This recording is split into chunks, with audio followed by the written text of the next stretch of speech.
৭৮তম স্বাধীনতা দিবস ঊনকোটি জেলা সদর কৈলাসহর কলেজ স্টেডিয়ামে জাতীয় পতাকা উত্তোলন করেন মন্ত্রী টিঙ্কু রায়। ছিলেন পুলিশ সুপার কান্তা জাহাঙ্গীর, জেলা শাসক দিলীপ কুমার চাকমা, বিধায়ক বিরজিৎ সিনহা, মফস্বল আলী প্রমুখ।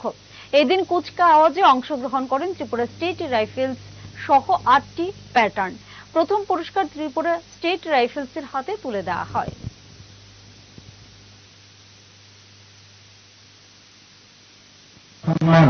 মাথায় রেখে দুস্থ মহিলাদের জন্য অনুষ্ঠিত হয়েছেন শপিং মল গড়ে তোলা হয়েছে।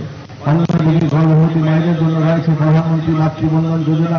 বিগত 6 বছরে 1,19,406 জন মাকে 5,000 টাকা করে 48,56,00,000 টাকা দেওয়া হয়েছে। পাশাপাশি রয়েছে মুখ্যমন্ত্রী মাতৃপুষ্টি উপহার প্রকল্প, যার মধ্যে দিয়ে প্রত্যেক মাকে 2,000 টাকা করে দেওয়া হয়ে থাকে।